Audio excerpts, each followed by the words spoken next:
الله الرحمن الرحيم.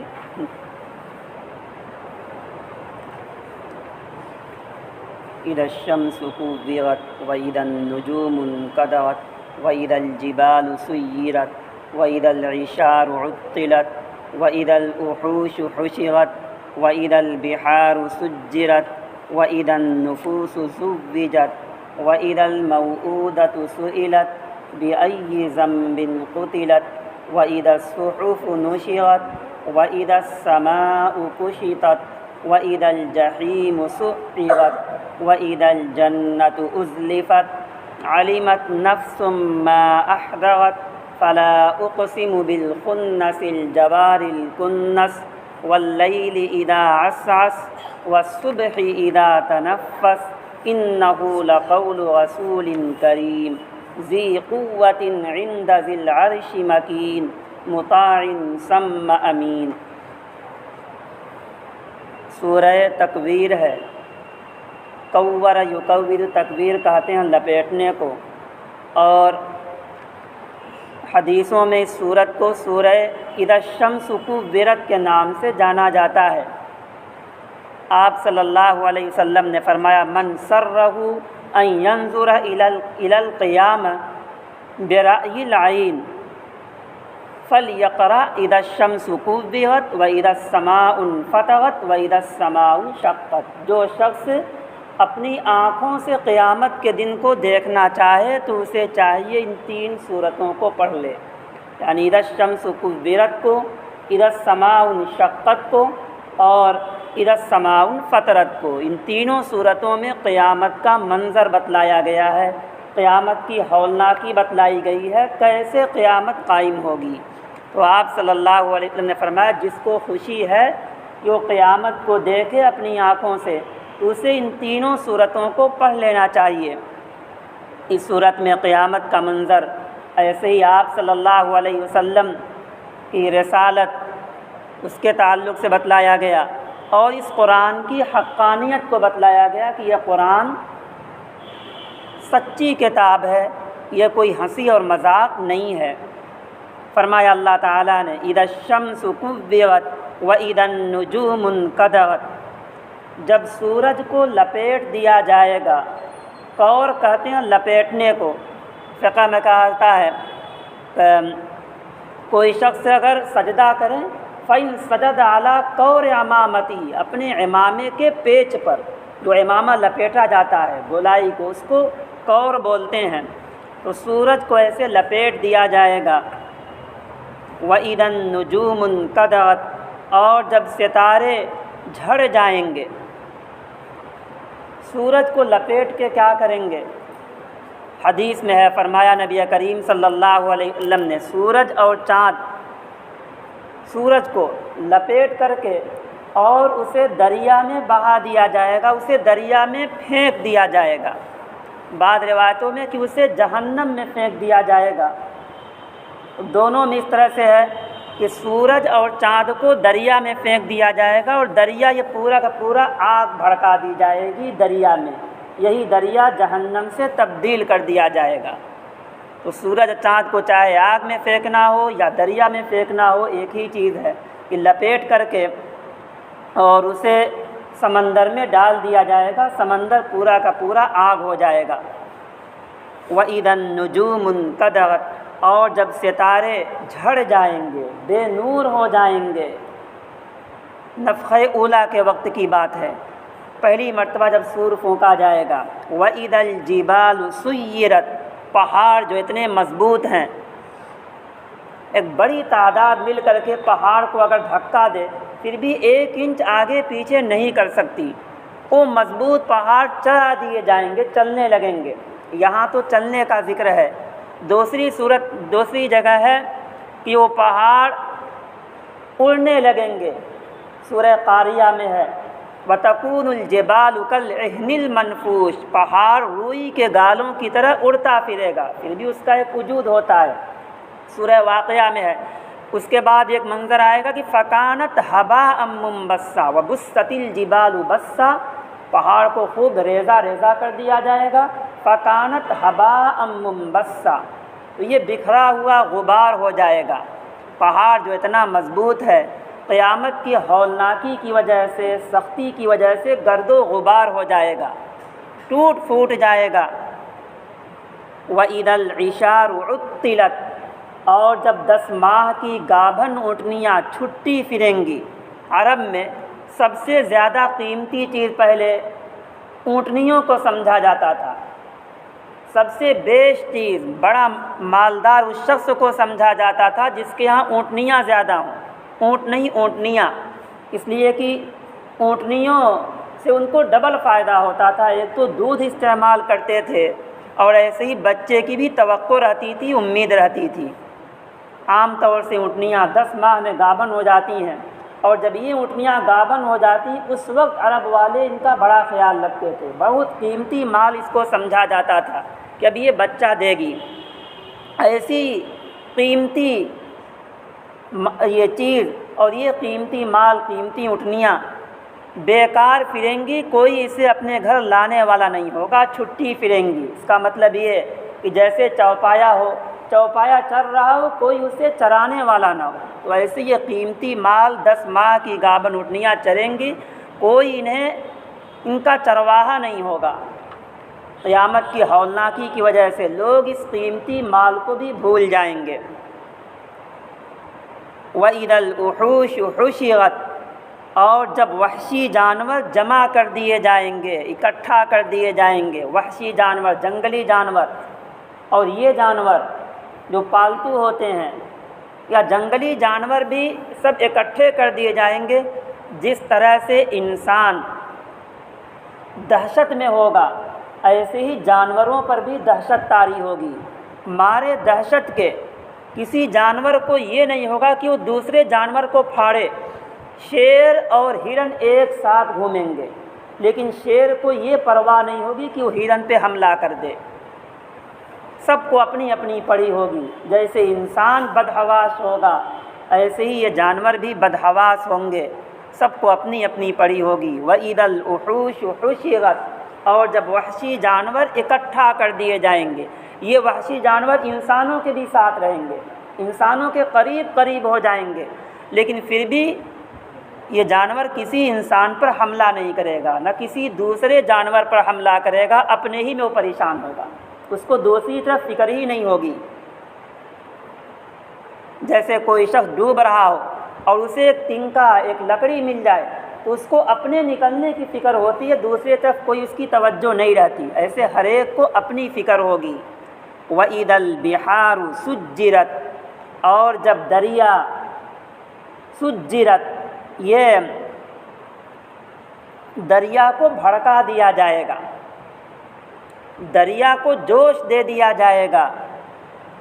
دریا میں پانی ہے، عام طور سے پانی تجاوز نہیں کرتا ہے، آگے نہیں بڑھتا ہے، لیکن اس وقت یہ پانی آگے بڑھائے گا۔ اور بعض مفسرین نے فرمایا کہ اسی سمندر میں آگ لگا دیا جائے گا۔ دوسری جگہ ہے وَإِذَا الْبِحَارُ، کہیں پہ سُعِّرَتْ کے بھی الفاظ ہیں، وَإِذَا الْجَحِيمُ سُعِّرَتْ، جہنم کو دہکا دیا جائے گا۔ مطلب یہی کہ جو دریا ہے، اس دریا کو آگ سے آگ بھر دیا جائے گا، اور یہی دریا آگ ہو جائے گی، آگ ہو کر کے بھڑک جائے گی۔ وَإِذَا النُّفُوسُ زُوِّجَتْ، یہ سارے منظر یہاں تک کہ یہ نفخہ اولیٰ کے وقت ہوں گے کہ سورج کو، چاند کو لپیٹ دیا جائے گا، چاند یہ ستارے بے نور ہو جائیں گے، پہاڑ کو چلا دیا جائے گا، 10 ماہ کی گابھن اونٹنیاں چھٹی پھریں گی، وحشی جانور اکٹھا کر دیے جائیں گے، دریا کو آگ سے بھڑکا دیا جائے گا۔ پہلی دفعہ جب سور پھونکا جائے گا، آگے ذکر ہے دوسری دفعہ سور پھونکے جانے کا۔ وَإِذَا النُّفُوسُ زُوِّجَتْ، اور جب جانیں ملا دی جائیں گی، دوسری دفعہ سور پھونکا جائے گا تو جو جان الگ ہے جسم سے، یہ جان روح کو جسم کے ساتھ ملحق کر دیا جائے گا، ملا دیا جائے گا، اسی جسم کے ساتھ جان کو، اسی جسم کے ساتھ روح کو ملا دیا جائے گا، پھر یہ انسان تیار ہو جائے گا۔ ایک مطلب یہ۔ دوسرا مطلب مفسرین نے فرمایا کہ اور وہ بہت عبرت کی چیز ہے، فرمایا مفسرین نے کہ جب لوگوں کو اکٹھا کر دیا جائے گا، ایک طرح کے لوگ اکٹھا ہو جائیں گے، یعنی کافر لوگ کافروں کے ساتھ اکٹھے، چاہے جہاں کے رہنے والے ہوں، ایمان والے ایمان والوں کے ساتھ اکٹھے ہوں گے۔ پھر عمل کے اعتبار سے بھی اکٹھا گروہ در گروہ کیا جائے گا۔ جو حضرات نمازی ہیں، نماز میں آگے، تو نمازیوں کا الگ ایک گروہ ہوگا، روزہ رکھنے والوں کا الگ ایک گروہ ہوگا، اللہ کے راہ میں خرچ کرنے والوں کا الگ ایک گروہ ہوگا۔ تو جو نیکی کے اعتبار سے جیسے تھے الگ الگ جماعتوں میں ہوں گے۔ یومئذ یصدر الناس اشتاتا، اس دن لوگ مختلف ہو کر کے پھریں گے، مختلف ہو کر کے لوٹیں گے، الگ الگ گروہوں میں۔ یہ نمازیوں کا گروہ، صدقہ کرنے والوں کا گروہ، اور روزہ رکھنے والوں کا گروہ، نیک لوگوں کا گروہ۔ اسی بنا پر نبی کریم صلی اللہ علیہ وسلم نے فرمایا المرء علی دین خلیلہ، انسان اپنے دوست کے دین پر ہوتا ہے۔ فلینظر، چاہیے کہ وہ دیکھ لے کس سے دوستی کر رہا ہے، تو جس کے ساتھ اٹھک بیٹھک ہو، جس کے ساتھ ملنا جلنا ہو، تو یہ بھی دیکھا جائے یہ آدمی دیندار ہے کہ نہیں دیندار ہے۔ اگر دیندار ہے تو اس کی دوستی دنیا میں بھی فائدہ دے گی، آخرت میں بھی فائدہ دے گی۔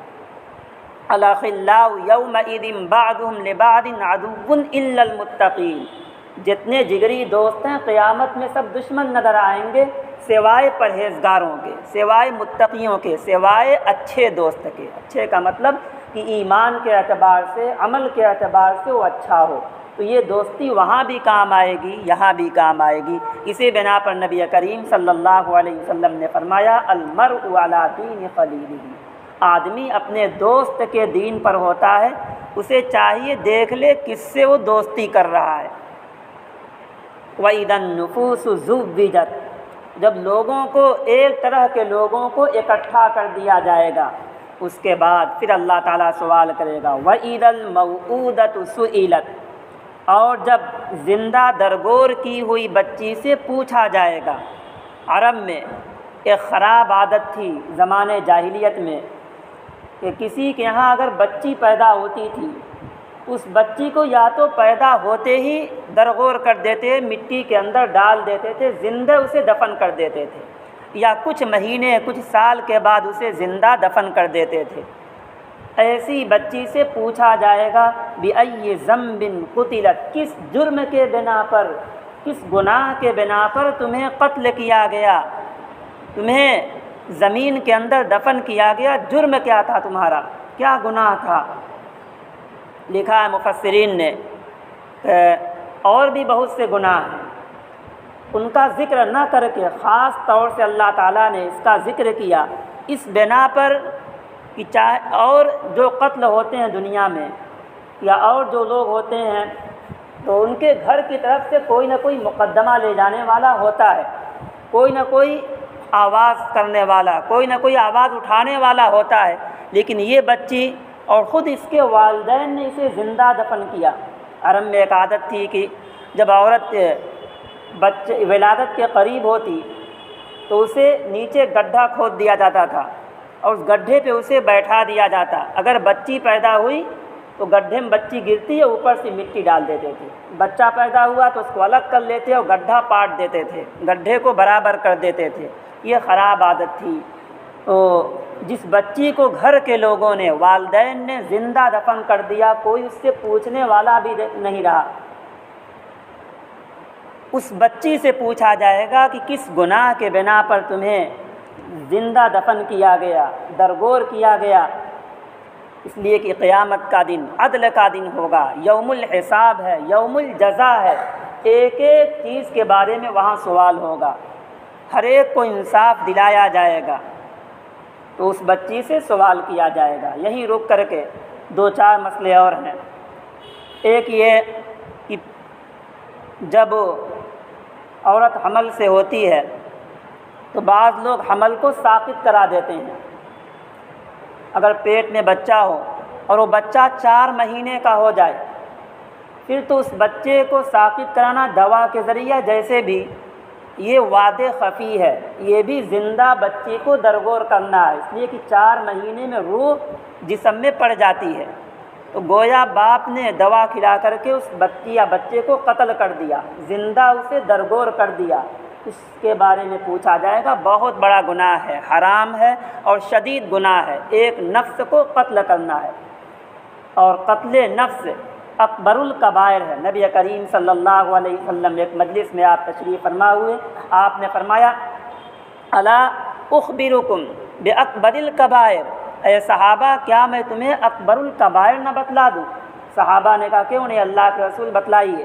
تو آپ نے فرمایا الاشراک باللہ وعقوق الوالدین وقتل النفس التی حرم اللہ، اس نفس کا قتل کرنا، جان کا قتل کرنا جسے اللہ نے حرام کیا ہے۔ تو قتل نفس بہت بڑا جرم ہے، بہت بڑا گناہ ہے۔ تو 4 مہینے کے بعد اسقاط کرانا دوا کے ذریعہ، جیسے بھی یہ وعدے خفی میں آئے گا، اس بچے یا بچی سے پوچھا جائے گا۔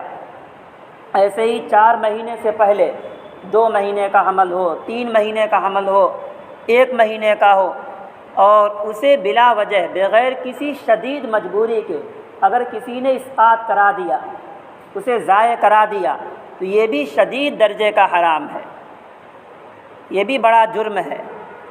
ہاں سخت مجبوری ہو، اور سخت مجبوری کا مطلب یہ کہ اضطرار کی حالت ہو، اس کے بغیر چارہ نہ ہو، یہ ہو کہ ڈاکٹر نے کہہ دیا عورت کی جان خطرے میں ہے، تب اس کی اجازت ہے، اور بھی 4 مہینے سے پہلے 4 مہینے کا ہو جائے تو پھر اجازت نہیں ہے۔ اور عزل وغیرہ کے مسائل،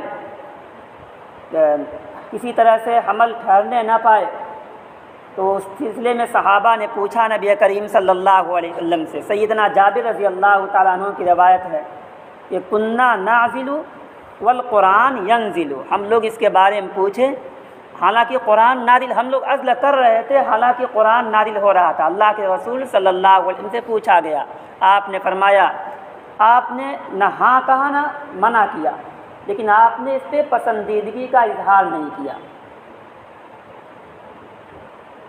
تو اس زندہ درگور کی ہوئی بچی سے پوچھا جائے گا، حساب کا دن ہے۔ وَإِذَا الصُّحُفُ نُشِرَتْ، اور جب نامہ اعمال بکھیر دیا جائے گا، کھول دیا جائے گا۔ صحف کہتے ہیں جس میں کوئی مضمون لکھا ہوتا ہے، جو کاغذ ورق ہوتا ہے، نامہ اعمال، اس نامہ اعمال کو بکھیر دیا جائے گا، کھول دیا جائے گا۔ یہ کب ہوگا؟ یہ جب لوگ حشر میں اکٹھا ہوں گے، اور اکٹھا ہونے کے بعد جنت کو سامنے لا دیا جائے گا، جہنم کو بھی سامنے لا دیا جائے گا۔ پھر جب اعمال نامے دیے جائیں گے تو اعمال نامہ دینے کے وقت اعمال نامہ کھول کر دیا جائے گا۔ ایک جگہ کلام پاک میں ہے یہ کتابًا یلقاہ منشورا، اسے کہا جائے گا لو یہ اپنا نامہ اعمال، اس کو بالکل کھلا ہوا پائے گا۔ تو اعمال نامے کھول دیے جائیں گے، پھر انسان پڑھ لے گا کہ کیسا ہمارا اعمال نامہ ہے، نیک عمل ہم نے کیا ہے یا برا عمل ہم نے کیا ہے، کس طرف ہمارا ٹھکانہ، بغل میں جنت ہوگا، دوسری طرف جہنم ہوگا، خود ہی یہ فیصلہ کر لے گا کہ کدھر کا ہمارا ٹھکانہ ہے۔ وَإِذَا الصُّحُفُ نُشِرَتْ، اور جب اعمال نامے کھول دیے جائیں گے۔ وَإِذَا السَّمَاءُ كُشِطَتْ، اور جب آسمان کو ادھیڑ دیا جائے گا۔ کشطت کہتے ہیں کھال کھینچنے کو، اس کا بھی مفسرین نے 2 مطلب بتایا ہے۔ ایک تو یہ کہ آسمان کو ہی ختم کر دیا جائے، بالکل اوپر تک کی ساری چیزیں ظاہر یہ نظر آنے لگیں گی، اور دوسرا مطلب یہ کہ آسمان کی کھال کھینچ دی جائے گی، باقی رہے گا لیکن کھال کھینچ دی جائے گی، جیسے جسم سے کھال کھینچ دی جائے تو ہڈیاں نظر آنے لگتی ہیں۔ وَإِذَا الْجَحِيمُ سُعِّرَتْ، اور جب جہنم کو بھڑکا دیا جائے گا، جہنم کو اور تیز کر دیا جائے گا۔ وَإِذَا الْجَنَّةُ أُزْلِفَتْ، ایسے ہی جہنم کو تیز کر دیا جائے گا، اور ساتھ میں جب جہنم میں ڈالا جائے گا، سورج کو جہنم میں ڈالا جائے گا۔ سورج کو جہنم میں اس بنا پہ بھی ڈالا جائے گا تاکہ وہ لوگ سمجھیں جو سورج کی عبادت کرتے تھے کہ کس قدر یہ بے بس ہے، کہ ہمارا یہ معبود ہے، ہمارے معبود کو ہمارے ساتھ جہنم میں ڈال دیا گیا۔ انکم وما تعبدون من دون اللہ حسب جہنم انتم لہا واردون، جس کی تم عبادت کرتے ہو خود تم لوگ اور جس کی تم عبادت کرتے انہیں جہنم کا ایندھن بنا دیا جائے گا۔ وَإِذَا الْجَنَّةُ أُزْلِفَتْ اور اس وقت جنت قریب کر دی جائے گی۔ کس کے جنت قریب کی جائے گی؟ متقیوں کے۔ سورہ زاریات یہ سورہ قاف میں اللہ تعالیٰ نے فرمایا ہے کہ جنت متقیوں کے قریب کر دی جائے گی، دور نہیں ہوگی، بالکل متقیوں کے پرہیزگاروں کے قریب رہے گی۔ وَأُزْلِفَتِ الْجَنَّةُ یہ وَإِذَا الْجَنَّةُ أُزْلِفَتْ آگے وہاں پہ وَأُزْلِفَتِ الْجَنَّةُ لِلْمُتَّقِينَ غَيْرَ بَعِيدٍ هَذَا مَا تُوعَدُونَ لِكُلِّ أَوَّابٍ حَفِيظٍ کہا جائے گا یہی ٹھکانہ ہے دنیا میں، اسی جنت کا وعدہ کیا جا رہا تھا کہ یہ نیک عمل کیجئے، اس نیک عمل کرنے کی وجہ سے یہ جنت میں ٹھکانہ ملے گا، وہی جنت ہے جو قریب کر دیا گیا۔ عَلِمَتْ نَفْسٌ مَّا أَحْضَرَتْ جب جنت قریب کر دیا جائے گا، جہنم سامنے رہے گی، اس وقت ہر آدمی جان لے گا کہ کیا لے کر کے آیا ہے، کون سا عمل لایا ہے۔ عَلِمَتْ نَفْسٌ مَّا أَحْضَرَتْ ہر شخص جان لے گا کیا اس نے حاضر کیا۔ کیا حاضر کرنے کا مطلب کیا عمل حاضر کیا ہے، اچھا عمل یا برا عمل۔ اس لیے آج یہ عمل کرنے کا وقت ہے، ہر ایک کو اپنے بارے میں فکر کرنا چاہیے کہ کیسا ہم نے عمل کیا۔ ایک وقت وہ بھی آئے گا کہ ہمارے سامنے جنت اور جہنم کو کر دیا جائے گا، اور اس وقت ہم سے کہا جائے گا کہ کون سا عمل ہمارے پاس ہے۔ فلا اقسم بالخنس الجوار الکنس واللیل اذا عسعس والصبح اذا تنفس۔ اب آگے اللہ تعالیٰ قرآن جو آپ صلی اللہ علیہ وسلم پر نازل ہوتا تھا، وہ لانے والا جو فرشتہ ہے، اس فرشتے کی عظمت کو بتلایا گیا ہے کہ وہ فرشتہ انتہائی قوت والا ہے، وہ خائن نہیں ہے، جو کچھ اللہ تعالیٰ کے پاس سے وحی لے کر کے آتا ہے پورا وحی نبی کریم صلی اللہ علیہ وسلم کو پہنچا دیتا ہے، ایسے ہی وہ مضبوط ہے، کوئی اس سے وحی چھین نہیں سکتا۔ فلا اقسم بالخنس الجوار الکنس اللہ تعالیٰ یہاں سے چند چیزوں کی قسم کھا رہے ہیں۔ قسم کھانا یا تو عبارت میں عمدگی پیدا کرنے کے لیے ہوتا ہے، قول میں بات میں عمدگی پیدا کرنے کے لیے، اور قسم کھانا عظمت کو ظاہر کرنے کے لیے بھی ہوتا ہے کہ قسم کے ساتھ جب کوئی بات کی جاتی ہے تو اس بات کی ایک اہمیت ہوتی ہے، ورنہ اللہ تعالیٰ کے لیے قسم کھانے کی کوئی ضرورت نہیں۔ اللہ تعالیٰ جو بھی کہیں سب سچ ہے۔ ومن اصدق من اللہ قیلا اللہ سے زیادہ سچی بات کس کی ہو سکتی ہے۔ فلا اقسم بالخنس الجوار الکنس میں قسم کھاتا ہوں پیچھے ہٹنے والے ستاروں کی۔ خنس کہتے ہیں پیچھے ہٹنے والے ستارے۔ سورہ قل اعوذ برب الناس میں اللہ تعالیٰ نے فرمایا ہے من شر الوسواس الخناس میں پناہ چاہتا ہوں بہت پیچھے ہٹنے والے کے شر سے، مراد شیطان جو ایک کچوکے لگا کر کے فوراً پیچھے ہٹ جاتا ہے دل پہ، تو پیچھے ہٹنے والے ستارے 5 مشہور ستارے ہیں جو پیچھے کی طرف ہٹتے ہیں، زحل، زہرہ، مریخ، مشتری، عطارد، یہ 5 ستارے، انہیں خمسہ متحیرہ بھی کہا جاتا ہے۔ ان 5 ستاروں کی اللہ تعالیٰ نے قسم کھائی۔ الجوار الکنس جو چلتے ہوئے چھپ جاتے ہیں، واللیل اذا عسعس قسم ہے رات کی، اذا عسعس جب وہ یہ آنے لگے، جب وہ چھپانے لگے، والصبح اذا تنفس قسم ہے صبح کی جب وہ سانس لے، مراد صبح کی پو پھوٹے، صبح شروع ہو۔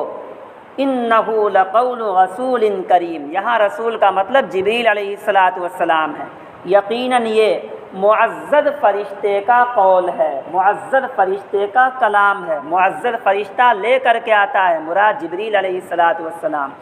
ذی قوت عند ذی العرش مکین عرب والے کہا کرتے تھے کہیں کلام پاک لے کر کے اوپر سے کوئی آتا ہو تو کہیں مضبوط جنات مل کر کے چھین لیتے ہوں، کہا گیا نہیں، وہ فرشتہ انتہائی مضبوط ہے۔ ذی قوت وہ قوت والا ہے، عرش والے کے پاس مکین عزت والا ہے، اس فرشتے کا ایک احترام، ایک عزت ہے۔ سارے فرشتوں میں سب سے معزز ہیں، سید الملائکہ ان کو کہا جاتا ہے، جبریل علیہ السلام کو ملائکہ کے سردار۔ وہ فرشتے وحی لے کر کے آتے ہیں، شیطان کا اس میں کوئی دخل نہیں ہے۔ یہ کاہن لوگ اپنے پاس شیطان کو رکھے رہتے تھے، اور یہ شیطان جاتے تھے اوپر سے کچھ چیزیں سن کر کے چلے آتے تھے۔ کاہن لوگ اس میں 100 جھوٹ ملا کر کے بتا دیتے تھے، کہیں ایک دو بات سچ ہو جاتی تھی، تو اس سے معاشرے میں محلے میں ان کا بڑا احترام تھا۔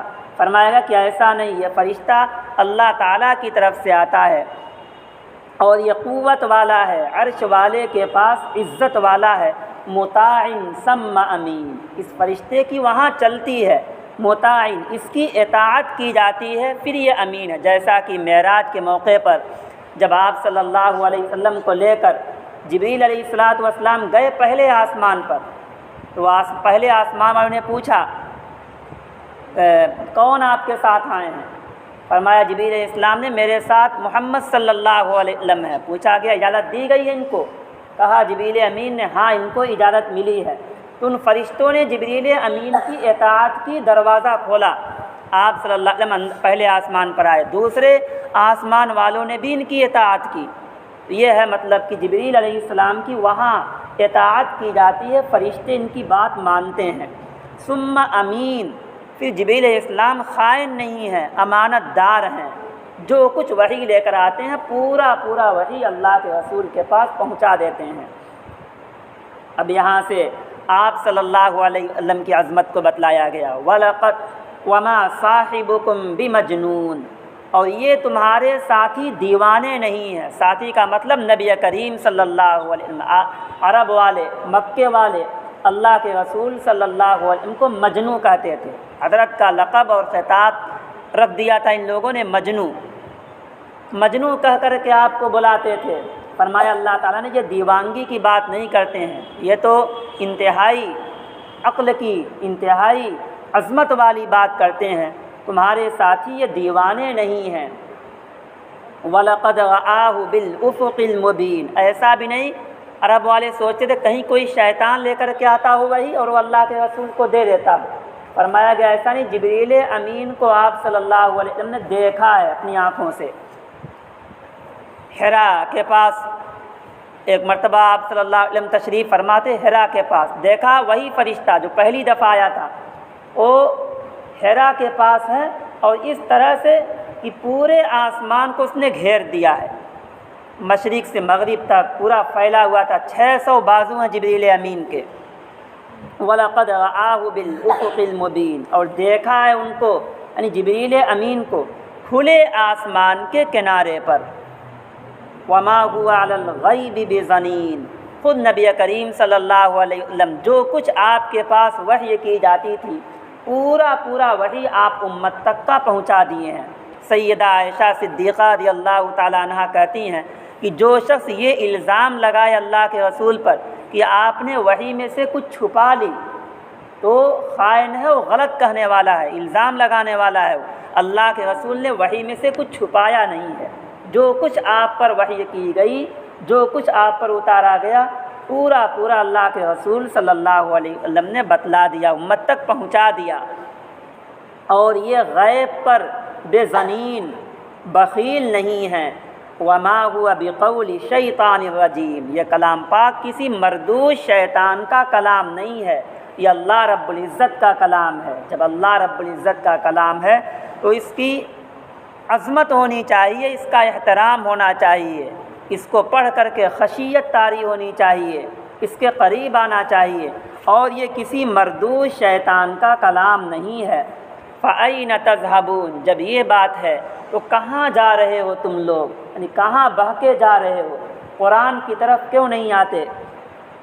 إِنْ هُوَ إِلَّا ذِكْرٌ لِّلْعَالَمِينَ، یہ تو ایک نصیحت ہے جہاں والوں کے لیے، دنیا والوں کے لیے قرآن کریم ایک میسج ہے، ایک نصیحت ہے، ایک عبرت کی چیز ہے۔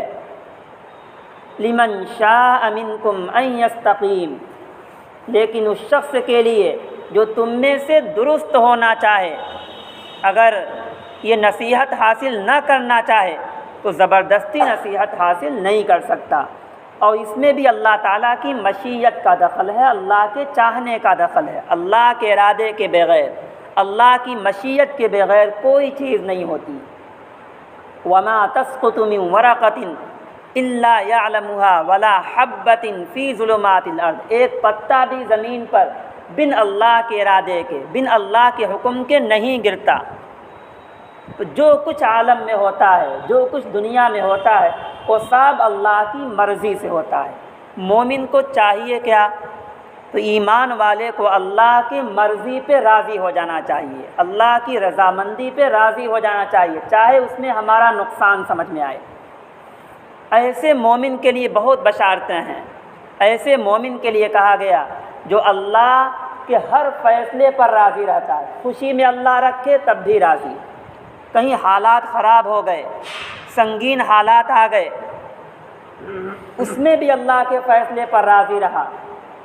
جس کو چاہ رہا تھا کہ یہ پارٹی، یہ لیڈر اقتدار پر آئے، وہ نہیں اقتدار پر آیا، دوسری جماعت کو فتح ہو گئی، دوسری جماعت اقتدار پر آ گئی، تو ایسا نہ ہو کہ بہت زیادہ پریشان ہونے لگے، بہت سوچنے لگے، ہر حال میں اللہ کے فیصلے پر راضی رہے۔ ایسے مومن کے لیے ہے کہ اللہ تعالیٰ اس سے ملاقات کرے گا، یہ اللہ تعالیٰ سے ملاقات کرے گا خوشی خوشی کے حالت میں۔ وما تشاءون الا ان یشاء اللہ رب العالمین، جو اللہ چاہتا ہے وہی ہوتا ہے، اللہ کی مشیت کے بغیر کوئی چیز نہیں ہوتی۔ جیسے سیدنا ابراہیم علیہ السلام چاہ رہے تھے کہ ہم چھری سے اپنے بیٹے کو ذبح کر دیں، لیکن نہیں ہوا، وہی ہوا جو اللہ تعالیٰ چاہ رہا تھا۔ اللہ تعالیٰ چاہ رہا تھا کہ ذبح نہ ہو، ہوا وہی جو اللہ تعالیٰ چاہ رہا تھا۔ جب اللہ کا فیصلہ زمین میں چلتا ہے، اللہ کا حکم ہی نافذ ہوتا ہے، تو مومن کو اللہ کے فیصلے پر راضی رہنا ہے، چاہے اللہ تعالیٰ مومن کو جس حال میں رکھیں۔ حکومت اللہ کے قبضے قدرت میں ہے، بیدک الخیر، تیرے ہی قبضے میں بھلائی ہے۔ جس کو اللہ چاہے عزت دے دے، حکومت دے دے، تؤتی الملک من تشاء وتنزع الملک ممن تشاء، جس سے چاہے حکومت کو چھین لے۔ بیدک الخیر، آپ ہی کے قبضے میں خیر ہے، آپ ہی کے قبضے میں بھلائی ہے۔ ہاں، مومن کے لیے آزمائش ہوتی ہے، اگر سنگین حالات آ جائیں، خراب حالات آ جائیں، تو اس میں مومن کے لیے آزمائش ہے کہ اس پہ بھی ڈٹا رہے گا، اجر اور ثواب ملے گا۔ مومن کے لیے تو بھلائی ہی بھلائی ہے۔ ان اصابتہ سرا، اور اس کے اوپر یہ شکر کیا تو اس کو انعام ملے گا، وَإِنْ أَصَابَتْهُ ضَرًّا فَصَبَرَ، تو اس پر بھی اجر ملے گا، تکلیف کے حالات اگر آ گئے۔ باقی یہ دنیا، کوئی چاہے عیش کے ساتھ دنیا میں ہم رہ لیں، آرام کے ساتھ رہ لیں، تو دنیا میں بہت عیش کے ساتھ کوئی نہیں رہ سکتا۔ یہ دنیا آرام کی جگہ ہے ہی نہیں، عیش کی جگہ آخرت ہے۔ اس لیے عمل کی فکر کرنی چاہیے، احوال جو بھی آ جائیں، کسی حال میں اپنے ایمان سے، اپنے قرآن سے، اپنے دین سے ہٹنے کے لیے تیار نہ ہو۔ وما تشاءون الا ان یشاء اللہ رب العالمین، اور نہیں چاہو گے تم لوگ مگر یہ کہ اللہ چاہ لے، اللہ جو چاہ لے وہی ہوگا۔ رب العالمین، وہی سارے جہان کا رب ہے، ہمیں اسی کے فیصلے پر راضی رہنا ہے۔ اللہ تعالیٰ ان پہ ہمیں بھی، آپ کو بھی عمل کرنے والا بنائے، قرآن کریم سے محبت کرنے والا، اسے پڑھنے والا بنائے۔